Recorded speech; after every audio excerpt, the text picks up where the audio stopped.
We are almost the same age. We're meeting in the middle. We finally caught up with each other. Wait. I want to remember us just as we are now. 자, 9위로 갈까요? 9위는요? 좀 어떤가요? 여태 이런 건 처음입니다. 백내장이 너무 심해서 눈도 안 보일 것 같고요. 귀도 지금 들릴지 모르겠습니다. 관절염도 심하고 피부에 탄력도 없고 손발도 뼈처럼 딱딱하고 퇴행이 온몸에 보이는군요. 이분이 연세가 어떻게 되시죠? 어저께 태어났는데. 벤자민 버튼의 시간은 거꾸로 간다. 그렇죠. 오빠 연기하고 싶어요 요즘. 아 완전히 연기야. 완전히 메소드 연기 달인이야. 벤자민 버튼의 시간은 거꾸로 간다. 2009년작이고요. 감독은 데이비 핀처, 저는 브래드 피트, 벤자민 버튼이고요. 케이트 블란셋, 데이지, 그리고 줄리아 오먼드가 캐롤라인 역할이고요. 제이슨 플레밍이 토마스 버튼 아버지, 엘리어스 코터스가 몬지어 가토로 나오고요. 네? 엘리어스 코터스. 그러니까 그 발음 이상한 정확치 않다. 지금 뭔지 모르시는 것 같은데. 몬지어 가토. 뭔지 알 것 같아? 몬지어 가토? 그죠? 몬지어 가토? 그리고 타라지 헨슨이 퀸이, 네, 따라지가 나오죠. 따라지. 도나트 플랜티어가 블랑쳇 드로버스로 나옵니다. 화술 레슨 하는데. 레슨 좀 받아요. 나라 씨한테. 그러겠네요. 아니요 아나운서 출신이에요. 그래서 김 PD가. 출신인데. 뭐 저는 마음대로 해요. 틸다 스윈튼 했나요? 둘 다 스윈트 안 나왔어요. 네, 틸다 스윈튼도 나오죠. 네. 벤자민 버튼의 시간은 거꾸로 간다. 그렇죠. 아니 뭐 한글 제목 길지만 잘 만든 것 같아. 영어 제목은 뭐 The Curious Case of Benjamin Button인가 그렇죠. 여기서 버튼은 B-U-T-T 정말 단추 그 버튼이에요. 그래서 영화 시작할 때 그 단추로 쫙 파라마운트였나요? 그 시그널이 쫙. 그렇죠. 우두둑. 자 이거 뭐 데이비드 핀처가 만든 판타지. 판타지라고 해도 될까요? 영화? 판타지 맞죠? 맞죠? SF는 아닌 것 같아요. SF는 도저히 SF로는 설명할 수 없어요. 이거 되게 묘한 영화예요. 오샥 형이 성장 영화 싫어하거든요. 성장 영화 안 좋아하는데 이 영화는 거꾸로 성장 영화예요. 이상한 성장 영화에서 그래서 좋아하시는 것 같아요. 성경 영화고 장성 영화인가 거꾸로. 그렇죠. 하여튼 데이비드 핀처 우리 전에 세븐 할 때 했었죠. 아, 예. 네. 그때부터 이제 브래드 피트랑 같이 작업을 해서 세븐이랑 파이트 클럽 네. 파이트 그리고 클럽. 요거까지 이렇게 해서 데이비드 핀처가 만든 영화들이 대부분 어둡고 이거 벤자민 버튼 이것도 그렇게 뭐 밝은 영화는 아니야. 네, 그렇죠. 이 등급도 항상 R 그 리스트릭트 등급이에요. 우리로 하면 19금. 그죠? R 등급의 영화들을 만드는 감독인데 이 영화가 거의 유일하게 PG-13 영화예요. 그러니까 아까 얘기한 15세 정도. 그래서 데이비드 핀처의 아주 모든 나이대를 다 감안한 그렇죠. 그런 영화이나 그래도 약간 어둡죠. 어둡고 좀 데이비드 핀처 스타일의 그게 좀 나오긴 해요. 그래서 영화를 이제 제가 표현하기로는 데이비드 핀처의 브래드 피트 트릴로지라고 하겠습니다. 트릴로지 중에 제일 마지막이군요. 그렇죠. 뭐 앞으로도 뭐 하겠죠. 데이비드 핀처는 그 얼마 전에 하우스 오브 카드라고 왜 그 하우스 오브 카드 정치 미드?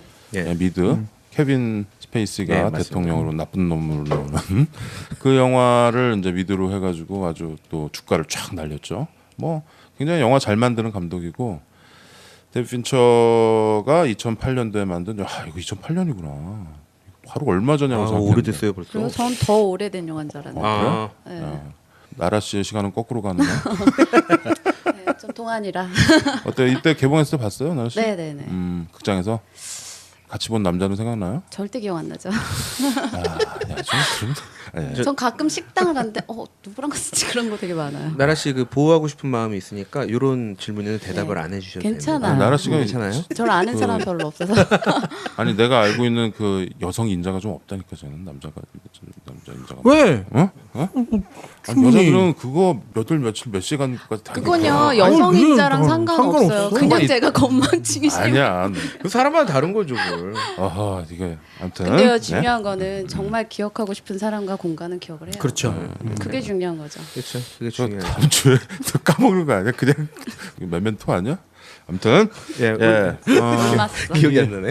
벤자민 버튼의 시간 거꾸로 간다는 정말 영화 이 제목 안에 모든 게 다 들어 있습니다. 벤자민 버튼이 주인공이고요. 브래드 피트. 이 사람이 시간이 거꾸로 가는 거죠. 이거 간단한 영화 나라 씨 네. 최과장 대신 네. 영화 스토리를 한번. 네. 네, 시대가요. 1차 세계 대전 말이래요. 아 네. 그렇군요. 80세 외모를 갖고 한 아이가 태어납니다. 그쵸. 네, 그 아이를 낳다가 어머님은 돌아가시고요. 네. 그거에 이제 분노한 벤자민 아버지가 네, 제이슨 플레밍. 네, 놀란 하우스라는 양로원 현관에 벤자민을 버리고 가요. 그래서 그 양로원에서 일하는 퀸이라는 그쵸. 여자가 발견을 하고 그때부터 친자식처럼 사랑으로 이제 딸아지. 네, 벤자민을 키우기 시작하는데 벤자민이 무슨 병이 있어서 그냥 노안인가라고 생각을 했는데 점점 이제 젊어지기 시작하죠. 그렇죠. 그리고, 그래서 뭔가 이 영화가 그냥 병 있는 아이를 얘기하는 게 아니구나 하는 걸 알게 되고 또 어린 시절 만났던 데이지를 나중에 사랑하게 되고 서로 깊은 사랑에 빠져서 케이트 블란쳇이죠. 네, 너무 매력적인. 아, 그래요? 그렇죠. 네. 네, 맞아요. 매력적이죠. 예, 가장 인물 중에 기억에 남는 인물이겠어요. 하여튼 그녀와 함께 이제 미래를 계획하고 너무너무 알콩달콩한 시간을 보내다가 아이를 갖게 되는데 이제 본인이 어떤 운명을 갖고 있는지 알기 때문에 내가 사랑하는 여자가 자식을 키우는 것만 자기도 키우게 되는 상황이 오게 돼서 불행을 겪게 될 것 같아서 이제 그렇죠. 그녀 떠나죠. 곁을 떠나죠. 네, 그러면서 그렇죠. 이제 또 이야기가 또 진행이 되는 영화입니다. 예. 네, 아, 정리가 되나요? 깔끔하네요. 뭐 최과장만큼 깔끔한데? 최과장도 잘하나? 깔끔하네요. 잘하는 것 같아. 잘해. 잘해. 앞으로. 이러고 저 가고 나서 이거 편집 어떻게 해? 깔끔하네요. 네, 깔끔하게 다 날리실 거 아니죠? 싹 날려야죠. 안 나온 걸로. 아무튼 좋아야지. 깔끔하게 감사합니다. 저는 재밌어요. 지금 최과장 대신 나라 씨가 다 해주니까 너무 좋아. 벤자민 버튼은 이거 그냥 원래는 단편 소설 같은 거였는데 아주 뻔하잖아요. 그냥 그 상상력에서 출발한 거야. 태어나면서 할아버지로 태어나서 점점 나중에 죽을 때 갓난아기가 돼서 죽는 사람의 얘기를 써본 거야. 근데 그렇게 하다 보니 아까 나라 씨가 별로 판타지에서 마음에 안 든다는 그 로맨스가 여기 이 영화의 주제는 이 두 사람의 러브 스토리예요. 그렇죠. 그래요? 저는 로맨스가 주제는 그렇지. 아닌 것 같은데. 그게 아주 명백한 주제예요. 벤자민 버튼의 시간은 거꾸로 간다 해서 글쎄요. 벤자민과 이게 여자 이름 뭐지? 데이지. 데이지. 벤자민과 데이지의 이 사랑 이야기가 이 영화의 주. 그러니까 물론 되게 큰 걸 차지하고 있긴 한데 물론 이제 나이를 거꾸로 먹는다라는 이 정말 이 판타지가 이 영화를 꿰뚫고 있죠. 그래서 우리가 애틋한 거를 느끼는 게 뭐냐면 이 두 사람이 나이가 처음에는 할아버지 대 소녀로 만났다가 그렇죠. 그러다가 남자는 점점 젊어지고 여자는 점점 크니까 중간에 계속 이렇게 만나잖아. 몇 년에 한 번씩. 그리고 서로 엽서를 계속 보내고 받고 그러다가 중간에 나이가 비슷해질 때 사랑에 빠져. 그래서 같이 살죠. 그 교차하잖아. 근데 앞니를 내다보잖아. 앞에 어떻게 될지 너무 잘 알잖아. 거기가 가슴이 이제 좀 아파지는 거지. 김규리는 별로 쟤는 전혀 아니라는 표정을 짓고 있어. 내가 가슴 네가 가슴 안 그 얘기를 아프냐? 하니까 안 어울려. 왜 나? 그 순간이면 야 나는 좀 있으면 이렇게 되는 거 아니야? 오작은? 그치? 뭔 소리야? 난 점점 젊어지고 나는 두 번째 사랑이 빠질 수 있다. 근데 그 사랑 이야기 되게 중요하고 어떻게 보면 굉장히 크긴 한데 저는 사랑 이야기보다 더 크게 느꼈던 거는 시간이 당연히 올바르게 가잖아요. 늙어가는데 이 주인공이 젊어지잖아요. 그래서 젊어지던 늙어지던 인생에 관한 이야기를 더 많이 하는 거라고 느껴졌고 사랑에 너무 포커스는 전 안 맞춰졌거든요. 그렇죠. 그럴 수 있죠. 그래서 약간 리스본행 야간 열차 아세요? 네. 그것도 계속 이제 나를 책 읽듯이 영화가 만들어졌잖아요. 근데 이 영화도 저 원작이 있어서 그런지 책을 이렇게 넘기는 느낌을 되게 많이 받았거든요. 그렇죠. 뭐 나레이션이 계속 나오면서 이게 뭐 원작이 뭐 반제정 이런 것처럼 막 두꺼운 책이 아니고요. 그냥 뭐 노벨라라고 하죠. 뭐 그런 거였던 것 같아. 근데 그 아이디어가 너무 좀 매력적이잖아. 이런 생각을 어떻게 하죠? 그러니까요. 그게 그쵸. 어떻게 이런 생각을 생각을 했을까? 아니 근데 이거는 사람이 욕망이라는 게 있잖아요. 여자들 특히 그렇고 젊어지고 싶잖아. 남자도 그렇지 뭐. 회춘이란 말 있잖아 우리 말에. 젊어지고 싶은 거 나이를 먹다 보면 나 20살로 돌아가고 싶어 이런 생각 하루에 12번씩 막 하잖아. 어린 사람 만나고 싶고. 그런가요? 네. 한 번에 찝었네요. 잘했어요. 그렇지. 속이 이렇게 시원하나? 아주 좋아요. 아니 저도 그래서. 무슨 페스탈 같아. 소화제 먹은 것 같아요. 아니, 남자든 왜, 뭐. 여자든 다. 페스탈. 여자도 그런가요? 저는 그런 것 같아요. 뭐 그렇지만 아주 이 부분의 명확한 답은 오샥은 자꾸 그쪽으로 간다. 하여튼 거꾸로 간다. 그러니까 그 제가 잘 욕망이야. 집었나요? 그 욕망을 문학 작품 쓴 거예요. 원작이. 그래서 오늘 깼는데 더 젊어져 있는 거. 이거 얼마나 좋아. 근데 생각을 해보니까 그게 반드시 좋은 것만은 아니다라는 그렇죠. 결론에 이뤘겠지. 그래서 이런 스토리가 나온 거지. 그러니까 뭐 점점 좋아지긴 하겠지만 언젠가는 아이가 돼서 마지막에 난 좀 가슴이 아프더라고. 얘가 이제 어려졌는데 4살 5살이 됐는데 나이는 이제 70, 80 된 거지. 근데 치매가 오죠. 그래서 까먹어. 그 자기가 평생 사랑하던 데이지가 왔는데 모르잖아. 밥 너무 가슴 먹었는데 아프죠. 아무것도 모르고. 그러면서 나중에 이제 점점 이 애를 이제 사랑하던 여자가 할머니가 돼서 얘를 안고 이렇게 있는 그거가 이 영화에 아주 굉장히 위대한 씬인 것 같아. 그 씬이. 글쎄요, 나는 이거 영화 처음 봤을 때 너무 이게 그냥 흥행 코드라고 생각을 했었는데 이 영화를 다시 이렇게 보면은 그 나중에 마지막에 그 장면들 처음에 막 브래드 피트 막 멋있고 케이트 블란쳇 멋있잖아, 예쁘고 막 그런데 나는 그 마지막에 아이를 안고 있는 사랑하는 남자를 이렇게 안고 있는 그 데이지의 그 마음 그거가 나는 참 울려주더라고. 그러면서 그 아이가 눈을 감잖아요. 그치. 그러니까 이 영화의 가장 중요한 점이요. 이게 마초 영화야. 마초인가?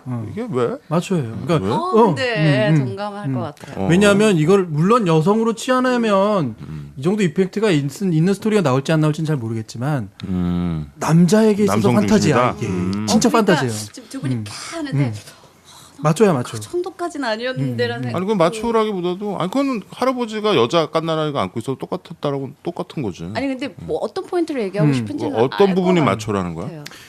남자가 이런 게죠. 남자는 할아버지가 되면 소년화 되죠. 물론 할머니도 소년화 되겠지만 나는 남자 원래 다 소년 아니에요? 그렇죠. 전혀 성장 안 해.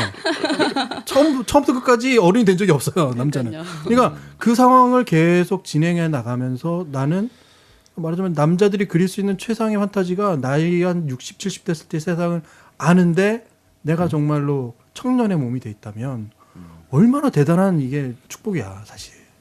조금 근데- 너무 간 거 아닌가라는 생각 들기도 하는데 그렇게 느낄 수도 있겠다라는 생각은 좀 들긴 근데 해요. 뭐 마초라고 하면 네, 뭐 아니, 주인공이 그러니까 남자니까. 제가 요게 오샹님이 공감이 될지 모르겠는데 지금 오샹님과 제가 무슨 소주 마신 것처럼 한 거는 이 둘의 사랑에 대한 부분의 캬예요. 예.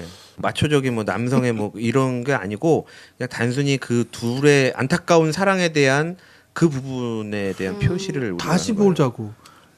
그러면 거꾸로 간 시간이 아니고 정상으로 흐른 시간이면 그 부분에 대해서 캬야? 아니 정상으로 영화가 안 가는데 그러니까 그러니까 맞춘 거지. 그러니까 말씀하신 거는 뭐가 맞춰라 만약에 해서 난 할아버지인 모르겠어. 상태로 누웠는데 그녀가 이렇게 안고 눈을 감고 이렇게 했을 때도 이만큼의 그 캬가 나왔을 없어요. 그런 거 거냐라는 아니야. 걸 얘기하시는 아, 것 그건, 같은데. 아니 근데 그건 마초랑 아무 상관 없다니까. 그건 남성주의라니까. 남성 아니 그거 그러니까 아니 그거는 그럴 수도 있을 것 같은데 할아버지가 눈 감는 아니 할아버지가 눈 감는 순간에 할머니 품에 있을 때 서로 안타까워하면서 할아버지가 치매에 걸린 할아버지인데 그러니까 분명히 아기의 모습이 아니더라도 그냥 할아버지인데 치매에 걸린 상황이고 나를 못 알아보고 하는 상황에서 내 품에서 할아버지가 눈을 감는다도 저는 똑같이 안타깝다 이렇게 느껴질 것 같은데요. 하고 캬는 다른 거잖아. 알겠고요. 야, 알았어. 그건 좀 넘다지. 제가 봐도 그건 조금 동의 못 하겠네요. 문제는 알겠고요. 네. 그냥 저 이쪽 편 들래요. 아니 안 그러셔도 돼요. 이 영화 처음 보면은 이 거꾸로 가는 시계를 만드는 장인 얘기가 나오죠. 시계를 만드는데 자기 아들이 1차 대전 갔다가 죽어. 그래서 이 사람이 너무 가슴 아프게 만든 시계를 기차역에 그 뉴올린스 기차역인 것 그쵸. 같아요. 이게 무대가 뉴올린스죠. 네. 그 역에 시계를 거는 장면이 나오는데 시계가 거꾸로 가죠. 뭐 나오면 캬. 야 오늘 소주 리액션. 네? 근데 그 장면 저 좋았어요. 근데 시작을 참 잘 알리는 그렇죠. 거였던 것 같아요. 그때 벤자민 버튼이 태어나는 거야. 그 시계가 가기 시작할 때부터. 결국 영화 끝에 그 시계가 물에 카타리나가 와가지고 물에 잠기면서 영화 끝나죠. 근데 시계가 거꾸로 갈 때 그 벤자민 버튼이 태어나는 거야. 버튼집에서 버튼 만드는 공장. 근데 아까 얘기했듯이 할아버지 모습으로 태어나는 거죠. 근데 이 영화 보면은 이게 거꾸로 가는 거에 대한 그 모티브들이 계속 나오잖아요. 이제 그러고 나서 이제 첫 장면이 케이트 블란쳇이 병실에 이제 누워있어 할머니가 돼서 그래서 딸 줄리아 오몬드 우리 전에 템플 그랜디는 거기서 템플 그랜디 엄마로 나왔죠. 줄리아 오몬드가. 줄리아 오몬드가 옛날에 참 주인공이었는데 이제 잘 이렇게 조연 이렇게 약간 사이드로 빠져 나이 든 아줌마로 이제 나오죠. 아무튼 그 딸이 케이트 블란쳇이 딸 줄리아 오몬드한테 그 일기장을 읽게 하죠. 그게 벤자민 버튼의 일기예요. 그걸 읽게 하면서 이제 회상이죠. 모드가 회상하면서 옛날 근데 이 영화의 모티브가 계속 거꾸로 간다라는 거가 있어요. 허리케인이 계속 오잖아. 그게 카타리나 태풍이에요. 거기 그 미시시피 거기 뉴올리언스 완전 그때 물에 잠겼잖아. 그때가 2005년쯤 됐잖아. 예, 뭐 하여튼 그때예요. 허리케인 자체가 그쪽 남반구에서는 이렇게 시계 방향으로 도는데 뭐 북반구에서 시계 반대 방향으로 돌고 뭐 이런 게 있어. 이게 거꾸로야. 뭐 하여튼 그리고 계속 이 영화를 관통하는 모티브에 벌새가 나오잖아. 벌새, 허밍버드. 벌새가 이렇게 날아가고 그 중간에 나오는 그 선장이 그 벌새 막 이렇게 뭐. 근데 벌새가 모든 새를 통틀어서 유일하게 뒤로 갈 수 있대. 빠꾸를 하는 새래. 그거 알아요? 날개짓이 워낙 빨라서. 그렇죠. 아니 근데 새는 뒤로 날 수 있는 새는 한 마리도 없다는 거야. 근데 벌새만 뒤로 난대. 그래서 벌새 그 과학 다큐 같은 장면에서 벌새가 꽃에 꿀을 먹잖아요. 꽃으로 날아갈 때 이렇게 날아와서 꽃으로 전진했다가 먹고 나서 뒤로 빠져요. 예, 그 영상들 아마 많이 기억들을 하실 그러면 겁니다. 앞으로도 날 수 있고 네, 뒤로도 그렇죠. 날 수 뒤로도 있는 빠져요. 능력이 그렇죠. 예. 그러니까 아주 전진 후진이 되죠. 이게 거꾸로 가는 이 모티브에 그 벌새가 계속 있는 거야. 나중에 보면은 막 다 날아가고 막 하죠. 그런 것처럼 이 영화에서 계속 거꾸로 가는 거에 대한 상징적으로 이렇게 보여줘요. 있는 거야. 영화 여기저기서. 안타깝네. 이분이 우리나라 약스터를 왔어야 되는데. 왜요? 무슨 말이에요? 워낙 거꾸로 다들 아줌마들이 거꾸로 뒤로 걸으신 무슨 말인가? 박수 치면서 뒤로 이렇게 가시는데 그거를 그걸 표현했어야 되는데 네. 영화가 있어. 그 장면이 약수터가 나왔을 때 퀸이가 막 이러고 있고. 막 그런 그렇죠. 생각이 있어요. 그거 약수터 한번 나서 깜짝 놀랄 텐데. 예. 거꾸로 산행하시는데. 아무튼 그래서 벤자민 버튼이 그 거꾸로 약수터 걸으면 거꾸로. 이 좋은 영화 얘기하면 몸에 좋다면서. 그래서 이거가 그 무지가 됐거든요. 거꾸로 약수터. 간다고. 자꾸 심볼이 거꾸로 간다. 아 그래서 약수터 떠올리지 마시고. 나 지금 약수 바꿔서 생각났어. 그거 아줌마들 나무에 이렇게 얘기 나온 김에 그 가다가 꼭 3-4명 그렇게 같이 가다가 한 분이 자꾸 넘어져요. 돌뿌리 같은 데 걸렸고. 뒤로 가는 게 몸에 좋아요? 뒤로 그럼 좋대요. 좋대 뭐 거꾸로 뭐 하면 좋대잖아. 그 거꾸로 매달려 정말 있고. 과학적으로 맞아요. 가끔씩 물구나무 서는 것도 그래서 좋다고 물구나무 얘기하고. 물구나무 서는 건 좋죠. 그러니까 그것도 거꾸로. 아니 근데 그 약수터 이렇게 가서 그 나무에 진짜 뒤로. 그분도 뒤로. 왜 그러는 거야 그거? 감독이 그걸 봤으면 진짜 쫓을 그거 수도 좀 있겠다. 재밌구만. 우리 약수터의 시간은 거꾸로 가는구만. 단편으로 하나 제작하죠. 나라 씨가 출연해 주나? 괜찮은데요? 아무튼 영어 제목처럼 아주 큐리어스 케이스예요. 아주 정말 재밌고 호기심 나는 그런 건이에요. 이 벤자민 버튼이. 근데 영화가 재밌기도 하고 이제 CG의 힘을 입어. 이게 2008년 영화니까 이제 컴퓨터 그래픽이 되잖아. 그래서 아주 젊은 케이트 블란쳇 그리고 젊은 브래드 피트 이거가 다 나오죠. 근데 뭐 나중에 뒷얘기 봤더니 뭐 이 어렸을 때도 브래드 피트가 할라 그랬대. 이게 나중에 점점 어려지는 그 역도 브래드 피트의 얼굴로 할라 그랬는데 CG가 너무 많이 돈이 들어서 이미 예산이 너무 많이 초과돼가지고 그거는 그냥 대역으로. 대역 어린애를 구해서 했다 그러더라고요. 그 할아버지 브래드 피트는 근데 하죠. 그 중에 보면 이렇게 맞아요. 뭐 뒷모습이나 뭐 이렇게 몸 이런 건 다른 사람이 연기한 거고 아, 얼굴은 얼굴만 이렇게 해서 CG로 다 한 거래요. 그러니까 이게 사실 옛날에는 사실 언감생심 이런 거 뭐 하기가 힘들었겠죠. 근데 지금은 그게 되는 거야. 그렇죠. 그래서 뭐 데이비드 핀처의 이 카리스마 밑으로 이 모든 배우들이 모여가지고 게다가 나는 이 영화 보면은 케이트 블란쳇이 약간 이 사람이 여잔데도 불구하고 보통 여자들은 20대 막 초반 중반 이럴 때 막 뜨잖아 예뻐가지고. 근데 케이트 블란쳇 자체가 30대 이후에 인정을 받았잖아요 사실. 오히려 젊었을 때 막 예뻤을 때 이럴 때는 우리가 사실 몰라 그 모습을. 그러니까 오히려 케이트 블란쳇 자체가 약간 이 영화에 좀 되게 어울리는 캐스팅이었다고 생각이 들더라고. 이 배우가 왜 옛날에 그 엘리자베스 1세 뭐 이런 영화로 이제 좀 주목을 받아가지고 오스카를 2번이나 받았죠. 그 에비에이터. 그쵸. 거기서 캐서린 헵번 역을 했어요. 그죠? 캐서린 헵번 역을 거기서 하고 그 다음에 얼마 전에 그 블루 자스민, 블루 자스민으로 또 상 받고. 69년생이네요. 예.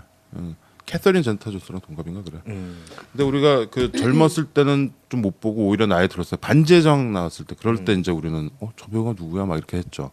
근데 이 캐서린 헵번 역을 에비에이터에서 한 그거가 재밌는 게 뭐냐면 캐서린 헵번이 그걸로 유명하잖아요. 아카데미 여우주연상을 4번이나 받은 전대미문, 미문에. 전무후무한 그 기록을 갖고 있는 여자인데 오스카 받은 배우 역을 연기해서 오스카를 또 받은 거예요. 이런 경우가 이제 앞으로도 뭐 거의 없을 거라고 하더라고요. 그래서 그걸로 아주 케이트 블랜쳇이 떴는데 나는 이 배우가 원래는 좀 할머니 같고 좀 그랬어. 이 영화에서도요? 아니 그러니까 그 전에 그 전에는 엘리자베스 그 여왕역서부터 해가지고 그 반지의장에서도 무슨 요정 엘프 마녀 같은 걸로 나오잖아. 좀 그랬는데 이 영화를 보니까 좀 이 배우의 진가를 좀 알게 됐어요. 매력적이죠. 너무 고혹적이고 매력적이에요. 그렇게 지적이면서. 들으니까 어렸을 때 그게 남자들이 혹할 상이 아니었나 이런 생각. 호주 배우인데 그렇죠. 호주 배우라서 우리가 세계적으로 알려지지 않았는데 그 엘리자베스 1세로. 예, 감독님의 생각일 수도 있지 않을까요? 그러니까 나 개인적인 아까 일반적인 거 싫다며. 나는 너무 매력적이라서 진짜 매력적이야. 이렇게 나이 드는 여배우고 싶다라는 생각이 들 정도로. 매력적이에요. 중간에 우리 벤자민하고 러브씬들이 이제 나오잖아요.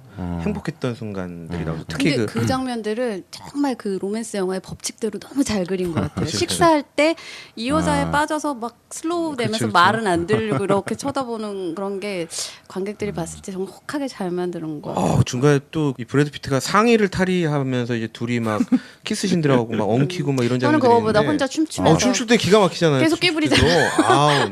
계속 깨부린다. 깨부린 거죠. 근데 나라 씨 거기서 케이트 블랜쳇이 이거 턴 하는 거 있잖아. 그거 네. 직접 하는 거야. 그거 CG야. 뭐야? 그거는 제가 봤을 때는 이분이 발레 하신 것 같아요. 하지 그래? 않고서는 그게 안 되는 거야? 그게 나올 수가 없죠. 그리고 그냥 잠깐 한 정도가 아니라 꽤 전공을 하셨을 것 같은데요. 저 이분에 대해서 정확하게 근데 요즘은 잘 몰라서. CG가 워낙 발달하니까 그러니까 이 영화 보고서도 저게 진짜 얼굴인가 막 이런 게 생각이 들더라고요. 그러니까 배우 중에 뭐 발레를 특기로 갖고 있는 분들은 뭐 이렇게 적지 않으니까 충분히 그걸 고려해서 캐스팅하지 않았을까요? 그렇죠. 예, 아무튼- 그렇죠. 그리고 뭐 영화 준비하면서 뭐 6개월 이상 근데 발레도 할 그건 불가능해요. 불가능. 네. 근데 아니 몸 이 선이나 라인 같은 게 쓰는 거를 몇 개월로는 할 수 없어요. 이거 찍었을 때가 케이트 블랜쳇이 거의 40 다 돼서 찍은 거거든요. 2008년 69년생이니까 40 우리 나이로 40에 찍은 거거든. 근데 그거 거의 젊었 전공자 수준이에요. 네. 거기 20대 때 그 막 발레 하는 그렇죠. 그 모습들이 그거를 있죠. 저거 뭐지 합성인가 막 이런 생각이 드는 건 뭐 알 수 없죠. 그 뭐 막 뿔리에 막 이런 거 나오고. 아무튼 좀 조사하신 분 있으면 리뷰로 좀 남겨주시고요. 예. 우리가 케이트 블랜쳇을 의심해서 하는 건 아니고요. 뭐 그냥 그렇다 이거죠. 너무 아름다워서. 그렇죠. 예. 예뻐요. 예뻐요. 아 그래? 중간에 저는 그 러브씬도 너무 보기 좋아갖고 그 약간 남자들의 그 로망 같은 그 여자가 하얀 셔츠 같은 거 하얀 옷 입고 이렇게 남자 같이 이렇게 매트리스 그치. 위에서 그냥 이렇게 신나게 둘이- 춤추는 막 이런 장면. 그렇죠. 그 둘이 아무 가구 없는 집에 둘이 이렇게 살면서 그렇죠. 정말 마음껏 사랑하는 그때- 그게 참 사실 그 인생의 가장 행복한 순간이거든요. 둘은. 왜냐면 그 나이대와 외모가 딱 맞을 때란 말이에요. 그렇지. 그래서 브래드 피트가 거울 앞에서 잠깐 이리 와보라 그러면서 가만히 잠깐 있어봐 그러면서 케이트 블랜쳇이 그런 말을 하잖아. 우리 둘이가 드디어 나이가 그쵸. 맞다고 그 얘기를 하니까 잠깐 와보라 그러면서 거울 앞에서 딱 이렇게 잠깐만 있어보라 그러면서 나 이 장면을 좀 기억하고 싶다. 그렇죠. 그때부터 이제 영화가 좀 슬퍼지기 시작하는 거예요. 왜냐하면 이제 브래드 피트 점점 어려지고 케이트 블랜쳇은 점점 나이가 많아지고. 왜냐하면 브래드 피트는 이 데이지를 좋아했지만 이 순간만큼을 계속 꿈꿔왔던 거예요. 인생에서. 어차피 내 삶은 결정돼 있거든. 갈수록 나는 젊어지면서 어떻게 마무리되겠다라는 걸 알거든요. 그쵸. 대신 데이지는 일반 사람처럼 늙어갈 것임을 알고 그 순간을 기다렸던 거죠. 우리가 정말 뭐 그냥 막 얘기하면 뿅점 인생의 둘의 그 외모와 나이대와 이런 게 둘이 맞는 어울리는 그 나이대를 기다렸던 그 순간 그 순간에 마음껏 나는 사랑했다고 불편한 생각해서. 거예요 그게. 왜 불편하냐면 첫 모습 할아버지와 소녀 얼마나 예뻐. 그 다음에 중년 남자와 20대 여자 나쁘지 않거든. 그 다음에 뭘 얘기해? 아니. 일단 넘어가 이거 넘어가야 돼. 20대와 20대 젊은 남녀 그리고 중년 여자와 20대 남성 할머니와 소년 매칭이 너무 뭔가 우리가 생각했던 거하고는 안 어울린 것 같지만 참 아기자기하고 재밌는 매칭이 되죠. 그래서 나는 오히려 전반적으로 우리가 느끼는 거에 있어서 이제 늙겠구나. 서로가 엇갈려 가겠구나. 그러니까 엇갈린다는 게 뭔가에 대한 나는 갑자기 의문이 확 드는 거야. 그러니까 이게 왜 엇갈리는 거지? 그냥 좋은 거 아니야? 라고 볼 수도 있지 않나 생각이 들었던 거야. 그 엇갈리는 거기가 참 애틋하면서 좋은 거죠. 그러니까 그리고 또 이 영화에서도 보면 가장 행복한 시기잖아. 아이도 갖고 그 타임을 둘 다 얼마나 붙잡고 싶겠어. 그러니까 아이러니하게 물론 우리가 20대에서 같이 성장하는 남녀가 어려서 이렇게 쭉 성장하면서 만나서 사랑을 하고 쭉 같이 늙어가고 이런 부분이면 엇갈림으로 인한 어떤 미스매치로 인해서 느껴지는 애틋함 그건 없을 수도 있겠지. 근데 이제 보통 이상적인 거는 함께 늙어가는 걸 꿈꾸잖아요. 그리고 그 업이라는 애니메이션처럼 함께 늙어가서 함께 그쵸. 소파에 앉아서 같은 곳을 바라보는 어떤 그런 이상적인 꿈을 갖고 있잖아요. 최 근데 과장님이 없는데 최 과장님이 생각나게 엄 얘기를 하시는. 아 그래요? 네. 저는 업 좋아하는 되게 영화. 굉장히 좋아해요. 아 그래요? 저 빙의한 그렇게까지 안 줄 좋아해요. 그냥 생각났어요. 근데 이 영화는 그런 사람들이 생각하는 그 이상을 반대로 보여주면서 더 안타깝게 만드는 효과가 있다는 거예요. 그러니까 그 안타까움을 저도 느끼지만 나는 반대로 생각해봤던 거예요. 왜 꼭 안타까워야 되지? 저것도 좋은 건데. 뭐 그럴 수도 뭐 좋은 있죠. 걸 수도 근데 안타까울 수도 있고 좋을 수도 있고. 저는 이 영화가 또 다른 매력 있는 게요. 저는 이 영화는 반전 영화예요. 저는 이 영화가 왜 반전이냐면 우리는 아까 처음에 오상님이 얘기했지만 누구나 젊어지면 좋겠다. 어린 시절의 나를 꿈꾸기도 하고 20대로 돌아가고 싶기도 하고 그러는데요. 이 영화는 그 생각을 결말을 지었잖아요. 근데 저는 이 영화를 보면서 브래드 피트가 젊어진다라는 것까지는 유추가 되는데 브래드 피트가 아기가 될 거라는 상상을 못했어요. 아기가 될 거다. 그 당연히 하지 뭐. 아니 근데 거기까지 안 갔어요. 그러니까 당연히 되는 거. 아, 너한테 반전 영화였구나. 저한테는. 아, 그치. 왜냐면 그러면 이게 어떻게 될 줄 알았어요? 그러니까 브래드 피트가 젊어서 나타나잖아요. 막 오토바이 타고. 그러니까 그러다 끝날 줄 알았어요. 아니 거기까지 생각을 안 했지. 영화를 그 보면서도 전에 끝날 것 같다. 영화를 보면서도 결말이 어떻게 될 거라는 상상을 안 하고 봤어요. 그냥 보여지는 것만 생각을 한 거예요. 그러면은 오빠한테는 이 영화가 정말 너무 잘 만들어진 영화네. 완전 감히 상상할 수 없는 것들을 완전 줬으니까. 반전 영화인 거죠. 아기가 갑자기 이 데이지 손을 잡고 걷잖아요. 어우 나는 그때 충격적이었겠다. 야, 나는 왜 절대 생각 못했는데 난 저 그림이 나올 줄은 몰랐는데 막 이렇게 됐어요. 근데 이제 영화 나는 처음 봤을 때는 지금 네가 그 얘기를 해가지고 이제 생각이 나는데 분명 히 아기로 갈 텐데 몸의 컨디션이 어린아이의 IQ나 어떤 판단력이나 이런 걸로 다시 돌아갈 거야? 아니면은 왜냐면 그러니까 난 좀 말이 안 된다고 생각했던 게 영화 처음에 어렸을 때 그 할아버지의 컨디션을 가지고 태어나잖아. 네, 근데 어렸을 때 다시 치매 걸리고 또 할아버지처럼 된다라는 게 나는 좀 이상하더라고. 근데 인생을 살면은 그 살았던 기억을 갖고 있다는 게 굉장히 중요하잖아. 그거 빼면 이 사람은 아무것도 아닌 거거든. 근데 그게 더 안타깝게 만들려는 그렇지. 장치였던 안타깝죠. 안타깝고 그렇죠. 그래서 우리가 아까 했던 거야. 근데 근데 저도 지금 오장님 같은 형 같은 그런 생각을 했었는데 태어날 때는 몸의 건강이나 외모와 관련된 거는 할아버지로 갔지만 정신은 애기인 거예요. 정신은 애기예요. 정신은 아이의 생각대로 태어난 근데 게 막. 치매가 걸려 있잖아. 근데 혹시 죽을 때는 제가 알기로는 그거 아니에요. 그러니까 외모만 늙은 거고 이 안에 이 내장들과 이 건강 상태와 정신 상태는 아이고 늙었을 때는 외모만 애기고 정신 상태와 그렇죠. 그거에 이제 이 늙어 있는 속 안에 거죠. 있는 내장들과 이거는 할아버지인 거죠. 그러니까 그게 네. 당연한 거죠. 반대로 가는 거예요. 뭐 그런가요? 네. 아무튼 이 영화는 그래서 아주 재밌는 판타지인데 데이비드 핀처 스타일로 약간은 좀 느리고 약간 어두운 이런 스타일이잖아요. 이 데이비드 핀처 스타일이 그래. 그렇죠. 작년인가 재작년 나왔던 건걸 그녀를 찾아줘 그 영화도 데이비드 핀처죠. 고은이요? 건걸 그러니까 그녀를 찾아줘라고 벤 애플렉 나왔던 그 영화에서도 그 아주 미저리 2라고 내가 명명했는데 거기 아주 악역을 로자몬드가 했죠. 아무튼 근데 이 영화가 재밌는 게 얼마나 매력적인 스토리야. 그리고 옛날 얘기고 이게 1920년대 나왔던 얘기예요. 그래서 이 많은 영화 제작자들과 감독들이 이 영화를 해보려고 그랬어. 70년대는 잭 니콜슨을 주인공으로 이걸 만들려다가 못했고 80년대는 프랭크 오즈가 돌아가신 프랭크 오즈가 이제 그 마틴 숏이라고 코미디 배우 있어요. 이너 스페이스에 나왔던 마틴 숏. 그 배우로 해보려고 그랬고 그 꼬맹이 같이 생긴. 그치 좀 입 큰 사람. 입도 크고 애기들이 커졌어요 이거. 하여튼 코미디 영화였죠. 아 맞다. 진짜 추억의 영화다. 정말. 와. 게다가 예. 이거 알면 나이 먹은 거죠. 나 그래서 잘 몰라요. 전 먹었어요. 저는 어서 들은 것 같아서. 90년대는 스필버그가 톰 크루즈를 데리고 이 영화를 하려고 그랬는데 스필버그가 그때 이제 우리 김 PD 좋아하는 쉰들러 리스트 만들고 주라기 잘했어? 공원 이거 하느라고 이걸 만들 새가 없었던 거야. 잘했어. 그거 만드는데 이런 거 만들어야지. 그다음에 90년대 또 론 친한 사이신가 봐요.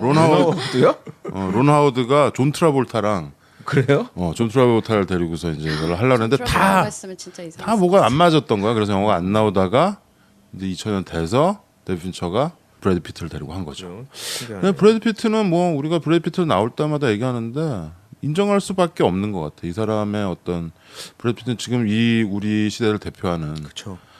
지구상 제일 잘 나가는 배우이면서도 또 개념도 있고 또 이게 보면 볼 때마다 멋있어. 이게 뭐 나도 남자인데도 그 남자 여자 모두가 그 브래드 피트의 매력에는 다 고개를 끄덕이는 것 같아. 그 로버트 레드포드랑도 닮았고 또 스티브 맥퀸 같은 그런 와일드한 것도 있고 그러니까 오히려 지적인 것도 있고 막 그래. 그렇죠. 이 영화가 브래드 피트가 너무 정말 잘 어울리는 거는 브래드 피트가 그 가을의 전설에 나왔던 그 청년의 이미지에서 이제 중장년이 돼가는 이미지까지를 우리가 쭉 보고 있는데 그 배우가 성장하는 것들을 다 기억하고 있는 거잖아 우리가. 그러니까 그 거꾸로 가는 것에 대한 것도 그 역으로 돌아갈 수 있는 그 부분이 잘 살아있는 배우죠. 그러니까 우리가 처음 브래드 피트를 봤던 게 우리 전에 우리 버디 영화 했을 때 했었나요? 델마 루이스. 맞아요. 델마 루이스 거의 잠깐 나오는데 화면이 빛나. 얘가 싹 웃는데 근데 그때- 이 벤자민에서 젊은 역할 할 때 그때 그거 딱 굉장히 그거죠. 생각나요. 예. 그거를 아마 참고했을 거예요. 그 CG를 하면서 그 델마 루이스에서의 그 젊은 20, 청바지 입고 20대 카우보이. 예. 이런 연기를 이렇게 해낼 수 있는 게 또 브래드 피트 말고 맞아요. 많이 없지 않을까 싶어요. 예를 들어서 니콜라스 케이지가 있다고 생각해봐. 좀 아니잖아. 그리고 뭐 아깝다. 니콜라스 케이지는 CG가 너무 많이 들 것 같아. 머리 심어야 되잖아. 우리가 아까 케이트 블란쳇이 멋있었다고 얘기하지만 브래드 피트가 있으니까 또 케이트 블란쳇도 멋있고 또 중간에 틸다 스윈튼도 나오죠. 저는 그 씬 그 씬은 두 좋지. 사람의 씬이 솔직히 저는 더 좋았어요. 나도 이 영화에서 제일 좋아하는 부분이 거기야. 그 호텔 그 로비에서 밤마다 둘이 이렇게 얘기 나누는. 기가 난 그 씬이 막히죠. 나는 되게 인상적이더라고. 그 그래, 여자의 그런 어떤 심리적인 것도 잘 표현했고 그 둘이 바람 나는 그. 아니 바람이 초점은 바람이지, 그 불륜이지. 바람이긴 한데 물론 알아요. 우리 근데 나중에 불륜 스페셜 할 때 이것도 얘기했어야 되는데. 그 아무튼 나중에 이제 원하는 걸 이제 하잖아요. 나이 먹고 틸다 스윈트가. 아 브래드 피트 멋진 말 하죠. 텔레비에서 보죠. 그때 너무 잘 자요. 좀 아, 짜릿하고. 근데 나는 그 설레임이 이렇게 느껴지는 거야. 그러니까 둘이 몰래 이렇게 밤에 나와서 근데 뭐 둘이 대단한 걸 하는 건 아닌데 티를 마시는 거야. 그러면서 얘기를 하는 거지. 근데 브래드 피트는 이때 이제 진짜 나이는 한 20대고 보기에는 한 50대 정도 되는 그렇죠. 그런 거죠. 이렇게 머리를 이렇게 뒤로 넘기고. 근데 또 약간 나이 많은 중년끼리의 이제 만남이 돼버리는 거야. 이때가 이제 브래드 피트가 집을 나와서 그 러시아인가 뭐 어디 뭐 거의 이제 남편은 스파이고 뭐 이렇죠. 스틸라 스윈튼 남편은 둘이 막 나는 그 왜 그게 좋은지 몰라. 옛날 막 되게 생각 많이 춥고 나죠. 그런데 옛날 생각 많이 옛날 나죠. 생각이 왜 나 내가 왜 그런 적 옛날 없어. 생각이 나 나요? 그런 적 없어. 아 왜. 불륜? 나 그런 적 없어. 아 그래. 불륜 있으세요? 내가 농담 던졌는데 이게 너무 분위기가 이렇게 가다 보다. 호텔 로비. 원래 저렇게 발끈하면 사실인 거잖아요. 내가 발끈했니? 발끈 안 했는데. 너무 많이 발끈했어. 아니고요. 중년의 사랑도 나오고 뭐랄까. 아 틸다 포인트. 스윈트. 틸다 스윈트는 참 이 배우가 아주 특이하면서 우리가 그때 설국열차 할 때 되게 극찬했지만 그쵸. 나중에 또 우리 또 불륜 영화 할 때 틸다 스윈트 나왔던 아주 불륜 영화 센 게 하나 있어요. 이탈리아 영화. 뭐예요? 그때 나중에 소개해줄게요. 들으란 얘기죠. 그거 1위로 하고 싶은 거구나. 1위는 아닌데 그때 아마 소개가 될 거예요. 불륜 영화 할 때 틸다 미리 스윈트. 얘기하면 안 되는구나. 근데 이런 나이를 가지고 뭐 안 늙는다든가 늙고 싶지 않아 한다든가 죽어야 사는 여자라고 그 영화 있죠. 아죠? 얘기하려고 아, 그랬는데. 예. 골디온. 골디혼이랑 메릴 스트립 나왔던 브루스 윌리스가 브루스 윌리스. 진짜 쇼킹했었는데. 아우 쇼킹이죠. 그 약간 블랙 코미디처럼 목이 했던 막 이렇게. 그렇죠. 목 돌아가고 그게 이제 늙고 싶지 않아 하는 인간의 욕망을 다루는 아주 전형적인 영화예요. 막 힙이 올라가고 막 가슴이 모아지고 막 그리고 이 영화 보면 이렇게 생각나는 영화들이 몇 개 있어요. 난 또 브래드 피트 보면서 조 블랙의 사랑이라고 또 여자들이 되게 좋아하는 영화 있어. 그렇죠. 좋아하죠. 그것도 좀 판타지인데 조 블랙이 저승사자로 나오는 영화가 있습니다. 그것도 그래서 보시면 좋겠고 또 포드 코플라가 만들었던 유스 위다웃 유스라는 영화 전에 좀 얘기했었죠. 그것도 이제 뭐 그런 영화고요. 일종의 다 판타지라고 할 수 있겠죠. 그게 다 아까 처음에 얘기했듯이 어떤 늙고 싶지 않은 인간의 욕망, 젊어지고 싶은, 죽음을 피하고 싶은, 그리고 막 이 주름살이 생기는 거에 대한 어떤 안타까움과 그렇죠. 절박함을 이런 예술이나 문학 작품, 영화로 발현이 되는 거 아닐까 생각이 돼요. 근데 뭐 사람은 태어나면 다 늙어서 죽는 거가 피할 수 없잖아요. 그건 뭐 저 아무리 돈 많은 뭐 빌 게이츠도 어쩔 수 없고 그 돈만 그렇죠. 돈 많아서 그 스티브 잡스도 그렇게 정말 허망하게 죽는 거 봐요. 어쩔 수 없잖아요. 그리고 이건희 선생님도 지금 죽음과 삶을 왔다 갔다 하고 있죠. 그러니까 돈 뭐 이런 걸 되는 게 아니잖아. 그러니까 중요한 거는 이렇게 여러분들 이렇게 영화 많이 보시고 행복하게 하루하루 사는 거가. 그러니까 영화가 얘기하고 싶은 게 그런 것 같아요. 그 마지막 후반부에 이제 벤자민이 자기 아빠가 죽기 전에 그렇죠. 호숫가에서 앉아서 네, 노를 보여주죠. 예, 그러면서 일출이구나, 나오는 일출. 예, 나레이션이 이 영화의 주제 같거든요. 뭐라 그러나요? 얘기할까요? 뭐라 얘기 안 하려고 그랬어요? 뭐 대사가 있었나 그냥 뭐라고 하려고. 휠체어 밀고 가서 일출을 보여주는 네. 호숫가에서. 네. 넌 지나간 세월 앞에서 미친 개마냥 미쳐버릴 수도 있어. 운명을 탓하며 욕할 수도 있어. 하지만 끝이 다가오면 그냥 가게 놔둬야 해. 난 나레이션이 나와요. Let it go 이거네요. 그러니까 뭐 그래요. 네. 레리코가 Let it be. Let it be. 되게 이게 좀- 노래들이 생각이 나고. 되게 좀 저는 되게 그 부분을 많이 느껴서 얘기를 했는데 이렇게 되는군요. 예. 갑자기 겨울왕국으로 덮어버렸어요. 아 그리고 또 코폴라가 만들었던 영화 중에 잭이라는 영화 있어요. 잭. 이건 이제 고 로빈 윌리엄스가 조로증. 그렇지. 조로증이죠. 조로증에 걸려가지고 그렇죠. 빨리 확 늙어버리는 거야. 그래서 로빈 윌리엄스 막 이렇게 아저씨인데 막 초등학교 다니고. 그렇죠. 그 영화가 있어요. 이게 잭이라는 영화. 90년대였나요? 그렇죠. 80년대인가? 90년대. 예. 그 전에 톰 행스가 나왔던 빅이라는 네, 영화. 빅이라는 빅 영화도 있었죠. 그러니까 심심치 않게 이런 어떤 나이와 이 인간의 어쩔 수 없는 생로병사를 좀 초월해 보려는 그런 발상에서 나온 영화들도 많이 있어요. 두근두근 내 인생. 난 책으로 읽었는데. 지금 대학로에서 그 무용고 연극으로도 하고 팬이 보내주셔가지고 재밌게 읽었어요. 아, 그 연극도 지금 네, 하고 있어요. 배우들이 너무 예쁘고 잘생겨서 예. 그러니까 이 둘의 아까 그 딱 나이가 맞았던 장면이 40대였던 것 같아. 그지? 맞아요. 그래서 얘가 첫애를 낳는데 막 40 몇 살에 애를 낳는다 그래서 영화 보면서 저 초산인데 43살 42세인가 그랬던 것 같은데. 43살에 애를 낳으면은 그 우리 나이로 44이나 45일 거 그쵸. 아니야. 근데 잘 낳네. 막 이런 생각이 좀 들죠. 제 주변에는 많이 계셔서 그렇죠. 이제 40 넘어서 첫 아이를 낳는 사람들도 많이 있어요. 뭐 의학이 발전해가지고. 그리고 나는 여기서 연기 한 명 더 이제 얘기를 하자면 아까 따라지 퀸이요? 타라지 펜다 헨슨인가요? 이제 처음 이 버려진 아이를 키우는 그렇죠. 그 양로원에 어떻게 보면은 집사도 아니고 하여튼 요리사 뭐 하여튼 일하는 아줌마인데 아주 밝고 명랑하고 이때면은 되게 흑백 차별 심했던 때 아니야. 그렇죠. 1920년대 이럴 때인데 얘를 친아들처럼 키우죠. 처음에 애를 주워가지고 너무 못생겼잖아 애가. 아우 징그럽죠. 거기 막 와, 이상하게 무슨 그 천에 SF에 나오는 괴물 같은. 그쵸. 천에 쌓여 있었는데 천을 딱 그 얼굴을 제끼니 깜짝 놀랐잖아요. 얼마나 짜치면 아빠가 버렸겠어. 그쵸. 하여튼 그 애를 키우는데 난 이 여자의 연기가 너무 좋았어. 그래서 오스카 여우조연상 후보도 오르고 그랬는데 참 그 세월 그걸 다 받아내고 이런 할머니 할아버지들 곧 돌아가시는 이런 사람 다 뒷바라지하면서 그 양로원을 되게 자연스럽게 꾸려 묻어가는 꾸려 나가잖아.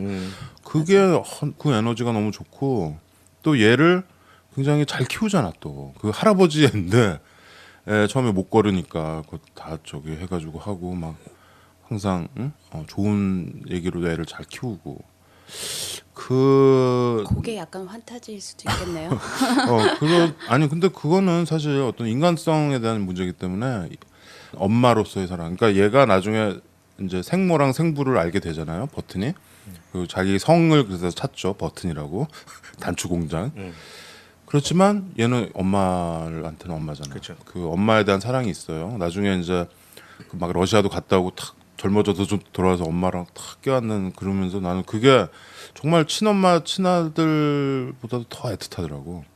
그 양로원의 그 분위기 막 소개하잖아. 막 번개 7번 맞은 사람 뭐 그래서부터 계속 나오죠. 뭐 피아노 가르쳐주는 할머니. 그러면서 얘는 어릴 때부터 죽음과 되게 가까이 있었던 거야. 벤자민은. 그래서 죽어가는 사람들 돌아가시고 계속 장례식 가서 이렇게 묻고 하잖아. 근데 그 자기 피아노 가르쳐주는 그 할머니가 돌아가셨을 때 되게 가슴 아파하지. 정말 그때부터 얘가 어른이 돼가는 거죠. 그쵸. 그러면서 그런 게 이렇게 거꾸로 뒤집혀 있으니까 우리 보는 우리도 되게 러시아 그 문학 기법 중에 낯설게 하기라고 있잖아요. 그 왠지 낯설게 하기로 보면은 뭔가 좀 더 우리가 클리셰가 아니니까 더 잘 받아들여지잖아. 그래서 그런 거가 좀 있었던 것 같아요. 그러니까 만약에 벤자민이 점점 젊어져가는 뭐랄까 이게 없었더라면은 정말 그냥 너무너무 평이한 영화인데 아주 풍부한 얘기야. 그거 하나 때문에 정말 이 영화 자체가 완전히 다르게 느껴지는. 영화 빛나죠. 저 잊을 수 없는 장면이 있어요. 데이지가 교통사고 당한 장면이죠. 그 장면.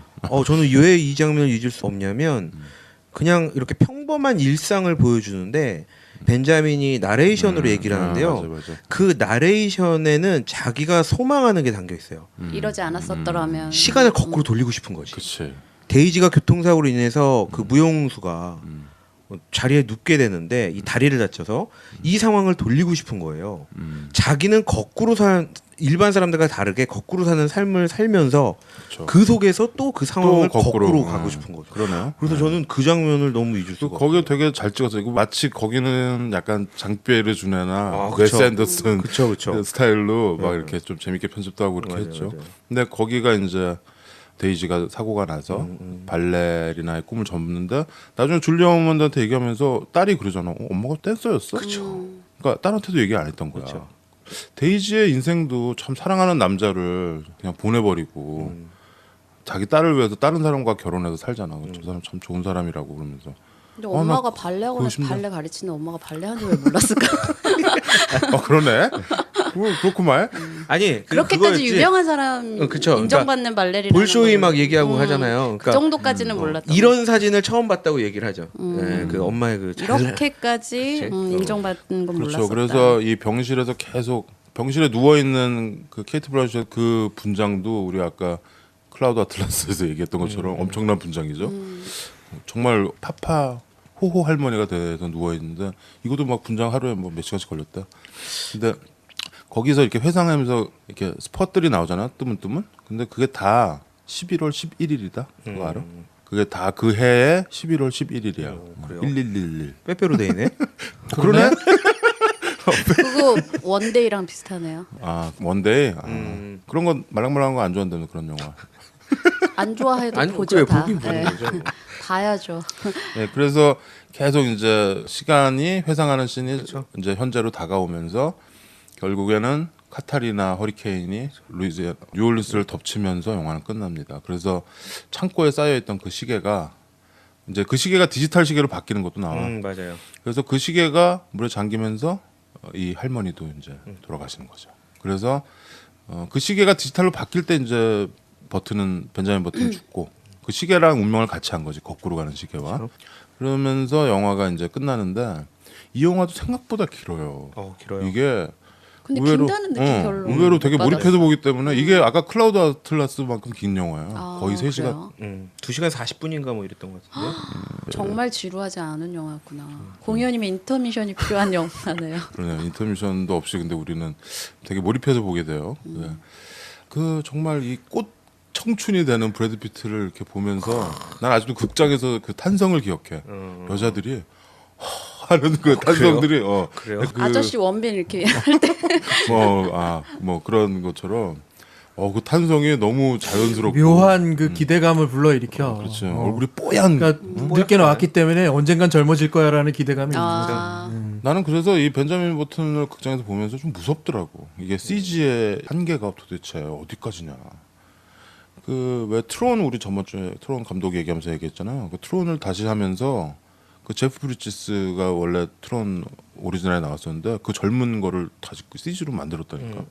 그 정도예요 지금. 그러니까 좀 약간 어색해서 우리 또 언캐니 밸리 생각이 좀 나긴 하지만 CG가 지금 계속 발전하고 있잖아요. 그러니까 이게 이제 뭐 안 되는 게 없어 CG로. 그럼요. 와, 그래서 그런 두려움이 있더라고. 저 배우가 진짜 얼굴인가? 지금 진짜 연기한가? 저 사람이 맞나? 이런 것까지. 곧 등장할 영화 중에 그럴 수 있죠. 그러니까 돌아가신 인물을 실제 영화 출연시키는 거야. 그치. CG로. 근데 너무 CG가 발달하면서 이러다가 정말 로버트가 배우는 다 사라지고 로버트가 연기하겠다. 그러니까 우리가 최악의 상황까지 생각이 들 뭐 정도로. 앞으로 정말 제임스 딘, 뭐 럭커드슨 이런 사람도 살려내가지고 그냥 그 사람도 출연시키는 거야. 그게 과연 연기일까? 그래서 간달프 이미지 본 적 있으세요? 그 다 CG잖아요, 반지의 제왕이. 근데 녹색으로 된 방 안에서 혼자서 연기를 하는 거예요. 여기가 큰 어떤 테이블에 상대가 있는 것처럼. 왜냐면 다 CG를 입히니까. 근데 대사를 이렇게 연습하다가 누가 이렇게 조작한 건지 모르는데 제가 알기로는 진짜로 알고 있거든요. 연기하다 우신 거예요. 내가 지금 뭐 하는 건지 모르겠다. 이건 연기가 아니다 하면서 처음 반지의 제왕이 시작 만들어졌을 때는 그렇게까지 CG를 사용하면서 이렇게 배우의 연기에 대한 거를 앗아가지 않았는데 이게 점점 배우라는 그 존재감이 사라지면서 너무 회의를 많이 느꼈다고 그렇죠. 하는. 이안 할아버지는 정말 정통파 배우니까. 네, 그래서 좀 되게 많이 내가 뭐 공감돼요. 하는지 그런 생각 들만도 하겠네. 이게 항상. 뭐 하는 짓이지 내가 지금 이런 거죠. 뭐 내가 그 두렵다고 얘기하는 부분이 그런 거야. 그래서 좀 인간적인 그런 거를 좀 가져가야지 영화의 맛도 있지 않을까 싶다라는 생각까지 하게 되는 영화예요. 이 영화가 아주 그냥 문제작이야. 그렇죠. 문제 아주 고급진 영화예요. 고급스러운 고급진, 영화고. 고급지네. 아우 그렇죠. 지금 봐도 전혀 그쵸. 촌스럽지 제가 영화를 보다가 이 딱 하나 이 떠오르는 생각 하나로 이 영화가 산티나게 만들 수 있더라고요. 어떻게? 이 딱 하나 여러분이 상상만 한번 해보면 돼요. 어떻게? 그 저는 그래서 영화 보다가 내가 미쳤어? 하고서 제 따기를 때린 적이 있어요. 뭔데? 뭐냐면 벤자민이 완전 젊어진 모습으로 젊은 데이지 앞에 여자한테가? 나타나죠. 데이지 앞에 나타났죠. 데이지가 딸을 불러요. 얘야 아, 이리 맞아? 와봐. 딸이 딱 나타나서 벤자민을 첫눈에 반하면 큰일 나겠다. 내가 그때 영화 보는 순간 그 생각, 이거 딸이 반하면 어떡해?